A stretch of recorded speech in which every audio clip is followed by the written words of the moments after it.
আসসালামু আলাইকুম রহমতুল্লাহি ওবরাকাত। প্রিয় শিক্ষার্থী, তোমরা কেমন আছো? আমি আজ প্রথম ও দ্বিতীয় শ্রেণীর আমপারা গ্রুপের দ্বিতীয় সাময়িকের দ্বিতীয় লেসন প্ল্যানের বিষয়গুলো পড়াবো। তোমরা সবাই মনোযোগ সহকারে ভিডিওটি খেয়াল করো। তোমাদের এই সপ্তাহে পড়া আছে র পড়ার নিয়ম। এই র একটা হরফ, এই হরফটাকে দুইটা ভাগে পড়া যায়, দুইটা নিয়মে পড়া যায়, তো এই জন্য বলা হয়েছে র পড়ার নিয়ম। র দুই প্রকারে পড়তে হয়, পুর, বারিক। পুর এবং মোটা একই শব্দ, বারিক এবং পাতলা একই শব্দ। তো পুর, মোটা, বারিক, পাতলা। তো আমরা আজকে আলোচনা করব পুর নিয়ে। তো পুর 5 অবস্থায় র পুর করে পড়তে হয়। 5টি অবস্থায় র পুর করে পড়তে হয়। 1 নম্বরে আছে র এ জবর অথবা পেশ থাকলে সে র পুর করে পড়তে হয়, যেমন রহিমুন। রয়ের উপরে কি আছে? জবর। রয়ের উপরে জবর, রয়ের উপরে পেশ, রয়ের উপরে পেশ, রয়ের উপরে জবর, রয়ের উপরে জবর, রয়ের উপরে জবর। তো রয়ের উপরে যদি জবর অথবা পেশ থাকে তাহলে ওই রকে কি মোটা করে পড়তে হবে। রকে কি করে পড়তে হবে? মোটা করে পড়তে হবে। যেমন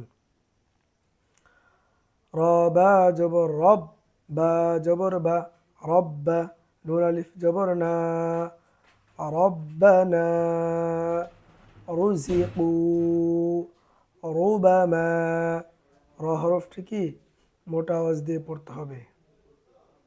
এভাবে আমরা বাকি উদাহরণগুলো পড়ব। 2 নম্বরটি আছে র এ র সাকিনের ডানে। র সাকিনের ডানে জবর অথবা পেশ থাকলে সে র পুর করে পড়তে হয়, যেমন র সাকিন। র এর উপরে সাকিন থাকলে সেটাকে কি বলে? র সাকিন। তো র সাকিনের ডানে, ডান পাশ কোনটা? এটা।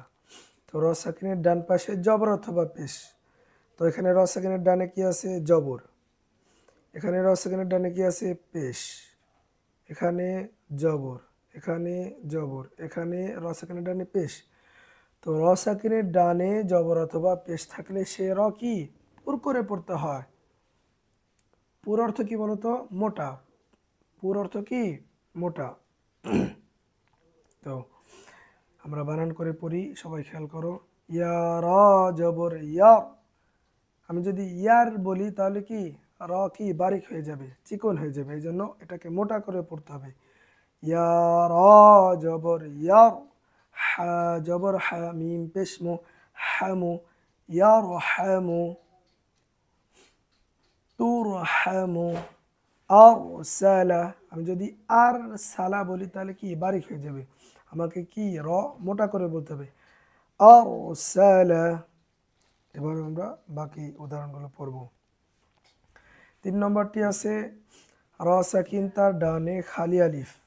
র সাকিন, প্রথমে কি হতে হবে? র সাকিন, তার ডানে খালি আলিফ, তার ডানে জের।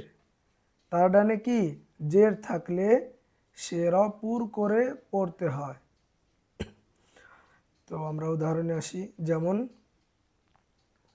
মিম জবর মা, নুন রজের নির, মানির তা দ। আমাদেরকে এখানে কি বলছে? র সাকিন। প্রথমে আমরা এই শব্দটির মধ্যে র সাকিন দেখব। র এর উপরে সাকিন আছে, এটা র সাকিন। আচ্ছা, র সাকিন তার ডানে খালি আলিফ, এখানে আমরা খালি আলিফ পেয়েছি। তাহলে র সাকিন তার ডানে খালি আলিফ, তার ডানে জের থাকলে, এই যে আমরা নুনের নিচে জের পেয়েছি। তো র সাকিন তার ডানে খালি আলিফ, তার ডানে জের থাকলে সে র কি পুর করে পড়তে হবে, যেমন মানির তা দ। যদি আমি মানির তা দ বলি তাহলে কি মানির বললে র বারিক হয়ে যাবে, তাহলে ভুল হয়ে যাবে, এই জন্য কি বলতে হবে? মানির তা দ। এখানে র সাকিন আসছে, তার ডানে খালি আলিফ আসছে, তার ডানে জের আছে।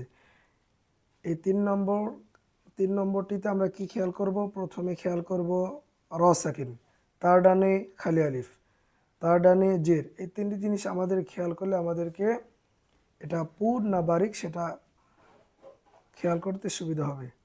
ইনিরতাবতুম রব্বিরজিউন, আমি যদি রব্বিরজিউন বলি তাহলে কি র বারিক হয়ে যাবে, এজন্য বলতে হবে রব্বিরজিউন। আমির তাবু, আমির র কি মোটা করে পড়বে, আমির তাবু। তো এই সপ্তাহে আমাদের র পুরের এই তিনটি অবস্থায় পড়া ছিল, আর বাকি আছে মাখরাজ। 12 নম্বর এবং 13 নম্বর মাখরাজটি এই সপ্তাহে আমাদের পড়া আছে। 12 নম্বর মাখরাজটি বইয়ের শুরুতেই আমরা 5 নং পৃষ্ঠায় পাবো। তো 12 নম্বর মাখরাজ হচ্ছে জিহ্বার আগা সামনের নিচে দুই দাঁতের পেট ও আগার সঙ্গে লাগায়া সদ সিন জা। এবং 13 নম্বর মাখরাজ হচ্ছে জিহ্বার আগা সামনের উপরে দুই দাঁতের আগার সঙ্গে লাগিয়ে জ জাল সা। এই মাখরাজ দুটি আমরা সুন্দর করে মুখস্থ করব। আর রপুর এবং রপুর যে আমরা পড়ার নিয়ম পড়েছি, এর মধ্যে আমাদেরকে সর্বপ্রথম এই বাংলাটা আগে সুন্দর করে মুখস্থ করতে হবে। প্রত্যেকটা এখানে তিনটে অবস্থা আছে, তিনটে অবস্থার তিনটা বাংলা আমাদেরকে আগে সুন্দর করে মুখস্থ করতে হবে। এরপরে আমরা উদাহরণগুলো পড়লে আমাদের জন্য সহজ হয়ে যাবে। তো আশা করি সবাই বুঝতে পারছো। ধন্যবাদ সবাইকে মনোযোগ সহকারে ভিডিওটি দেখার জন্য। আসসালামু আলাইকুম ওয়া রাহমাতুল্লাহি ওয়া বারাকাতুহু।